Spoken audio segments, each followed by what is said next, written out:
अच्छा भाई, इंडक्शन में कॉन्जुगेट बेस को स्टेबलाइज करने का एक और तरीका है।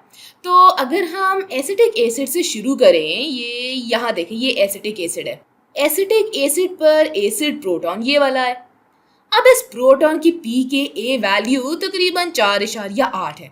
तो अगर एसिटिक एसिड अपना ये प्रोटॉन अतिया कर दे तो पीछे ऑक्सीजन के पास सिर्फ ये लाल रंग वाले इलेक्ट्रॉन्स रह जाएंगे, जिसकी वजह से ऑक्सीजन पर -1 फॉर्मल चार्ज आ जाएगा। तो ये यहाँ सीधे हाथ पर एसिटिक एसिड का कॉन्जुगेट बेस है। अगर हम एसिटिक एसिड का मुआवजा अगले कंपाउंड से करें तो ये क्लोरो एसिडिक एसिड है। अच्छा, गौर करें कि अब हमारे पास इस कार्बन पर क्लोरीन जुड़ा हुआ है। अब मैंने आसानी के लिए क्लोरीन के इलेक्ट्रॉन्स के लोन पेयर्स नहीं बनाए। तो क्लोरो एसिटिक एसिड पर एसिडिक प्रोटॉन ये वाला है। तो फिर ऑक्सीजन के पास सिर्फ ये लाल रंग वाले इलेक्ट्रॉन्स रह जाएंगे, जिसकी वजह से ऑक्सीजन पर फिर से एक बार -1 फॉर्मल चार्ज आ जाएगा। अब अगर हम इसकी पी के ए वैल्यू देखें तो इस प्रोटॉन की पी के ए वैल्यू तकरीबन 2.9 है। तो अब एसिटिक एसिड और क्लोरो एसिडिक एसिड की एसिडिटी के फर्क के बारे में सोचें। आप 4.8 से 2.9 पर जा रहे हैं।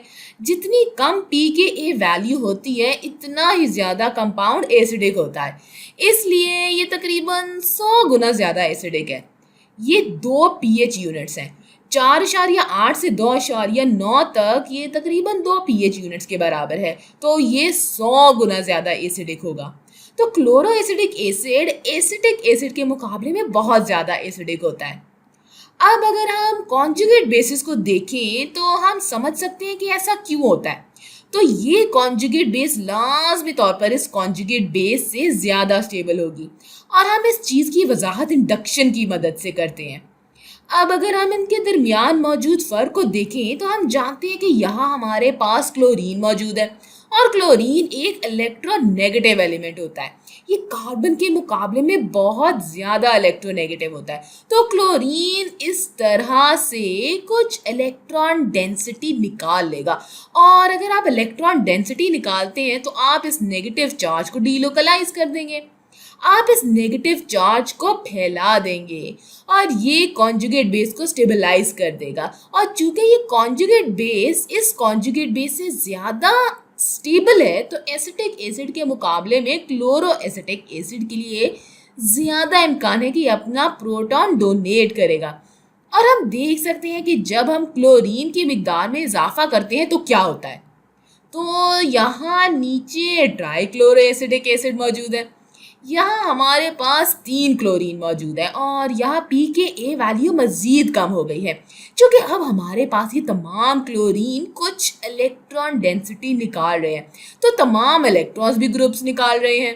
अब अगर आप इलेक्ट्रॉन डेंसिटी निकाल रहे हैं और ये इस कॉन्जुगेट बेस को स्टेबलाइज कर रहा है और ये इस नेगेटिव चार्ज को फैला रहा है, तो ये इन तीनों में से सबसे ज़्यादा स्टेबल कॉन्जुगेट बेस है।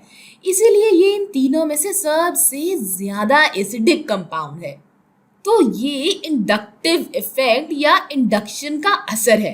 तो अगर हम यहाँ मौजूद इस एसिड को देखें जो कि ब्यूटेनॉइक एसिड कहलाता है, तो इसमें ये कार्बन 1 है, ये कार्बन 2, कार्बन 3 और ये कार्बन 4। तो इस प्रोटॉन की पी के ए वैल्यू तकरीबन 4.8 होती है। अब अगर हम ब्यूटेनॉइक एसिड का मुआवजा क्लोरो ब्यूटेनॉइक एसिड से करें तो इसमें ये क्लोरीन कार्बन 2 पर मौजूद है। तो 2 क्लोरो ब्यूटेनॉइक एसिड की पी के ए वैल्यू कम होकर 2.8 हो गई है। तो एक बार फिर ये भी इंडक्टिव इफेक्ट की वजह से ही है। हमारे पास इलेक्ट्रॉन नेगेटिव एटम मौजूद है जो कि इलेक्ट्रॉन डेंसिटी को निकाल रहा है और हमारे कॉन्जुगेट बेस को स्टेबलाइज कर रहा है, और इसीलिए इसके प्रोटॉन की पी के ए वैल्यू में भी कमी आ रही है। अगर हम क्लोरीन को तीसरे कार्बन पर मुंतकिल करें तो ये कार्बन 1 है, ये कार्बन 2 और ये कार्बन 3। तो अब ये क्लोरीन तीसरी पोजीशन पर है। तो ये है 3 क्लोरोब्यूटेनॉइक एसिड। यहाँ अभी भी पी के ए वैल्यू 4.8 से कम है। इस प्रोटॉन की असल पी के ए वैल्यू 4.8 थी, अब ये 4.1 है। लेकिन गौर करें कि ये पी के ए वैल्यू पिछली मिसाल जितनी कम भी नहीं है। तो अगर क्लोरीन नंबर 2 पर है तो इसकी pKa वैल्यू 2.8 है। लेकिन जब क्लोरीन कार्बन नंबर 3 पर है तो इसकी pKa वैल्यू 4.1 हो गई, यानी कि असल ब्यूटेनोइक एसिड से मजीद एसिडिक। लेकिन आप देख सकते हैं कि इलेक्ट्रोनेगेटिव एटम नेगेटिव चार्ज से दूर है और ये असर को कम कर देता है।